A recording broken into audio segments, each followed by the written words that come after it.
She's faking! Miranda screamed as the paramedics lifted me onto the stretcher.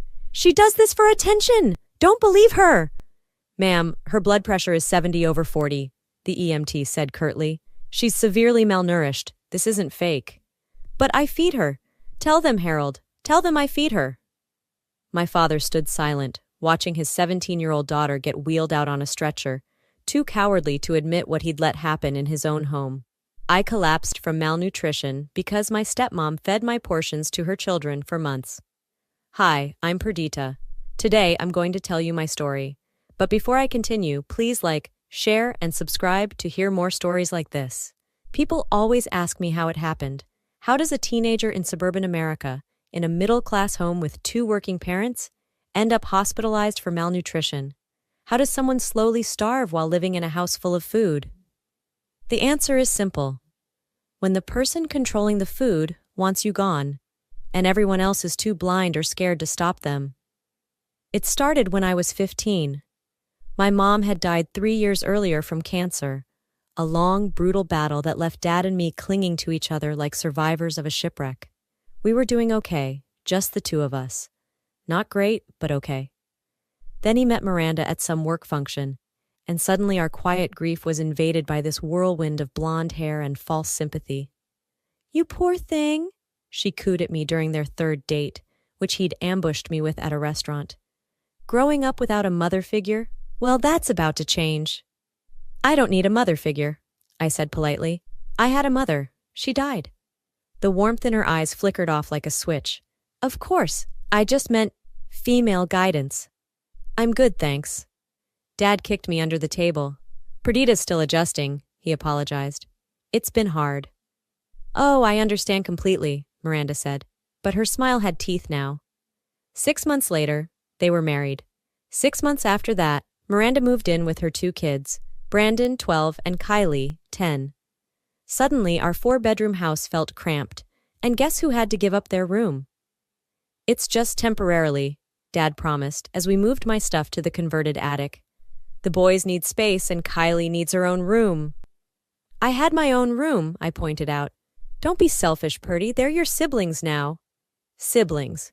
Right," Brandon, who looked at me like I was gum stuck to his shoe, and Kylie, who'd already mastered her mother's art of crying on command. The food thing started subtly. We'd all sit down to dinner, and portions would be served. Miranda always plated everything, insisted it was her way of showing love. "Growing boys need protein," she'd say, giving Brandon a piece of chicken twice the size of mine. "And Kylie's going through a growth spurt."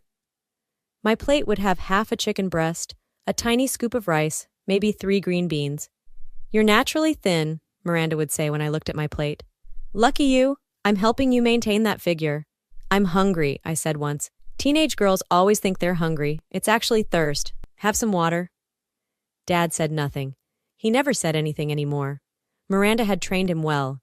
Any pushback resulted in tears, accusations, reminders that she was trying so hard to blend this family. Breakfast was worse. Brandon and Kylie got pancakes, eggs, bacon. I got a piece of toast. "Perdita prefers light breakfasts," Miranda would tell Dad. "Don't you, sweetie?" "Actually, She's watching her figure, so responsible at her age. Lunch money disappeared next. "I'll pack lunches," Miranda announced. "Save money, healthier options." Brandon and Kylie got sandwiches thick with meat and cheese, chips, cookies, fruit. I got half a peanut butter sandwich and a bruised apple. When I complained, she gasped like I'd slapped her. "I work so hard to make these lunches. Do you know how early I get up? How ungrateful can you be?" "But they're growing children. I'm 17. I'm still growing too. Harold!" She turned to my father, tears already forming. "I try so hard with her, and this is what I get." "Perdita, apologize," Dad said tiredly. "Miranda's doing her best." Her best, right. Her best included installing a lock on the pantry to keep the kids from snacking too much. But only I wasn't given the code. Her best included buying groceries for the family, but hiding anything good in her bedroom closet. Her best included making huge dinners and then declaring leftovers were for the kids' lunch tomorrow, meaning Brandon and Kylie. "Dad," I tried one night, catching him alone in his study. "I'm hungry, all the time. Miranda isn't feeding me enough." He sighed, rubbing his temples. Perdita, I know this adjustment is hard, but Miranda says you're eating plenty. She says you throw away the lunches she packs. I don't. Ask my friends. They see me eat every crumb. Is this about body image? Lots of teenage girls develop eating disorders. The only disorder is that your wife is starving me. Enough. He slammed his hand on the desk. Miranda is part of this family now. She's trying to parent you, and you're making it impossible. Stop being dramatic and give her a chance. That's when I knew I was alone in this. I started documenting everything. Pictures of my pitiful lunch next to what I could see of Brandon's. Screenshots of text exchanges where I begged for lunch money and got lectured about gratitude. Photos of the family dinners where everyone else's plates were full and mine looked like a child's portion. But teenagers are resourceful. I got a job at a local coffee shop, told them I was saving for college. Really, I was saving to eat. I'd use my tips to buy food and hide it in my room. Protein bars under my mattress, trail mix in my desk drawer, anything non-perishable I could sneak in. Miranda found it during one of her cleaning sessions. Hoarding food! She shrieked, holding up my stash like evidence of a crime. This is a sign of an eating disorder. Harold, she needs therapy. That's my food, that I bought with my money, I protested. Food hoarding is a serious symptom, she continued, ignoring me. We need to address this before it gets worse. So they sent me to therapy. Dr. Ruth was nice enough, but when I told her I was hiding food because I wasn't being fed enough at home, she gave me that look. The one that said, unreliable narrator. Blended families are hard, she said gently. Sometimes we project our feelings about new family members onto other issues. Have you considered that your perception of portions might be skewed by your feelings about Miranda? My perception? I'm hungry. I've lost 15 pounds in 3 months. She made a note. How do you feel about your body image? I gave up on therapy after that. The weight loss accelerated. My clothes hung loose. My period stopped. I got dizzy standing up too fast. But every concern was met with gaslighting. You're naturally thin. Teenage metabolisms are so fast. You look great. I wish I had your figure at your age. Meanwhile, Brandon had gained 20 pounds and Kylie was perfectly healthy. Only I was shrinking, disappearing, becoming invisible in my own home. The collapse happened at school. AP history, discussing the French Revolution, and suddenly the room tilted. I tried to stand up to get water, and my legs just didn't work. I hit the floor hard, heard screaming, felt hands on me, then nothing. I woke up in the hospital with IV lines in both arms. Severe malnutrition, the doctor told my father bluntly. Her blood work shows deficiencies in almost everything. Iron, B12, protein. When's the last time she had a proper meal? She eats with us every night, Miranda interjected. I cook balanced meals. She must be throwing up. Bulimia? We've run tests, the doctor said coldly. No evidence of purging. This is simple starvation. She hasn't been getting enough food for months. She's faking, Miranda screamed as the paramedics lifted me onto the stretcher. She does this for attention. Don't believe her. Ma'am, her blood pressure is 70/40, the EMT said curtly. She's severely malnourished. This isn't fake. But I feed her. Tell them, Harold. Tell them I feed her. My father stood silent, watching his 17-year-old daughter get wheeled out on a stretcher, too cowardly to admit what he'd let happen in his own home. The hospital stay lasted 5 days. 5 days of IV nutrition, of careful refeeding, of social workers asking pointed questions. My friend Sarah's mom, a nurse at the hospital, took one look at my chart and called CPS herself. That's medical neglect, she said firmly. That woman starved you, and your father let it happen. The investigation was thorough. They interviewed teachers who'd noticed my weight loss, friends who'd shared their lunches with me, the coffee shop manager who'd wondered why I always looked so hungry during shifts. Then they went to the house.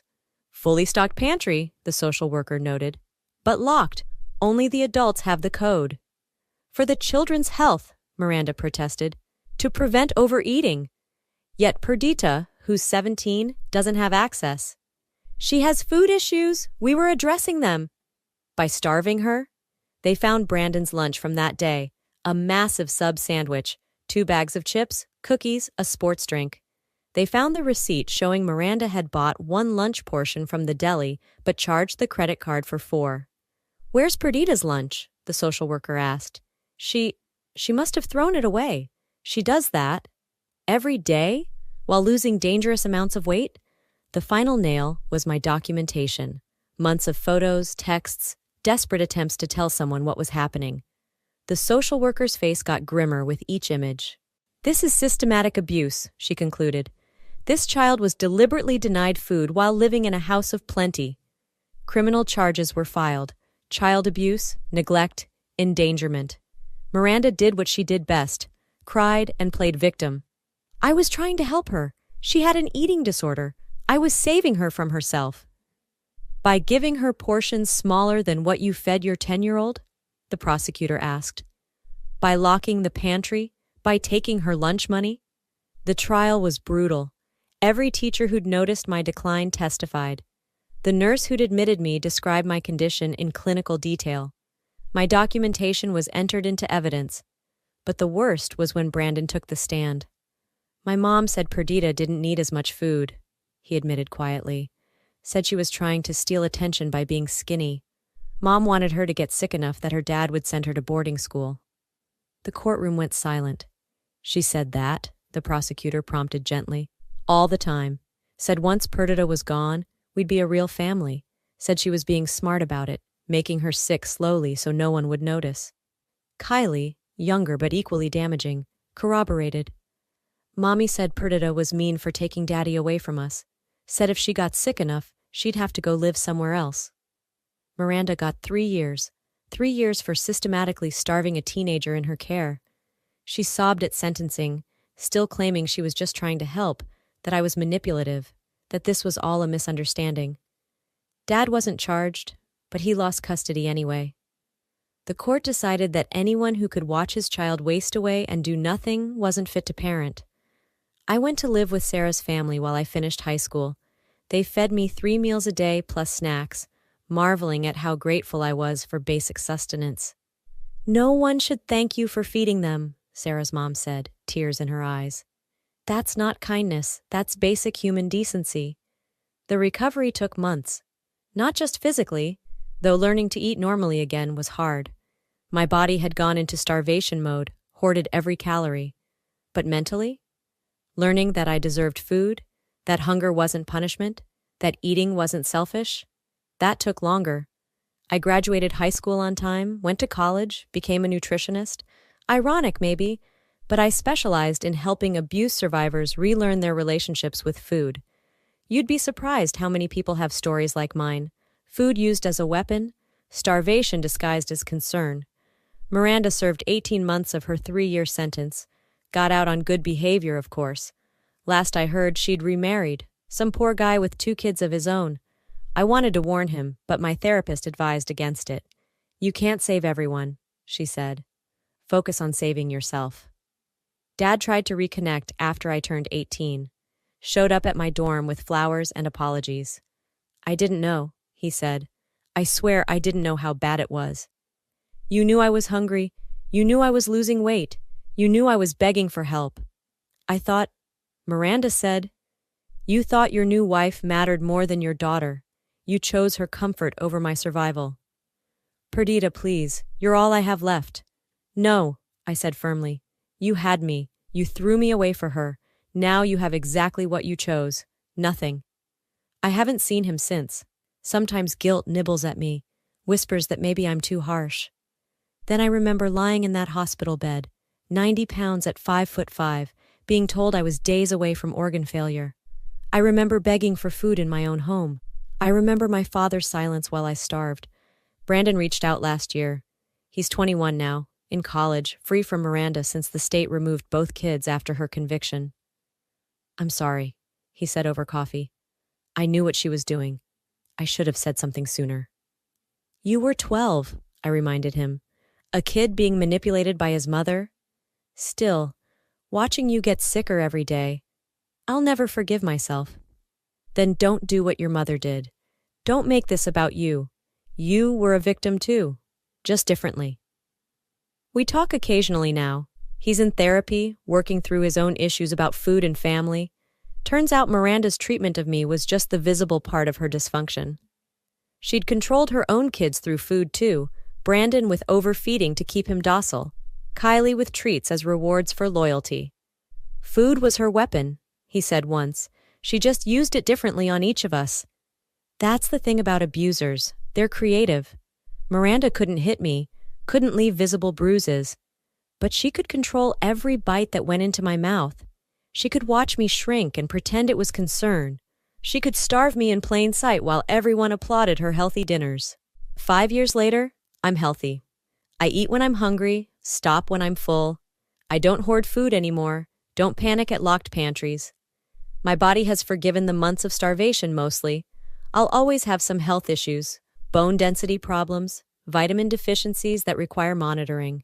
But I'm alive, which is more than Miranda intended. Sometimes clients ask how I understand their food trauma so well. I tell them the abbreviated version, that I experienced food insecurity as a teen. They don't need the details of how a suburban stepmom tried to starve me out of existence. They just need to know that I get it, that recovery is possible, that they deserve to eat. That's my story.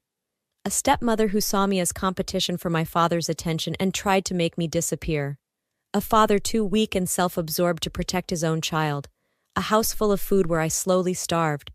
But I survived. Miranda wanted me gone, and in a way, she succeeded. I'm gone from that house, that family, that life.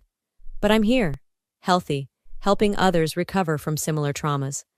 Karma came for everyone eventually.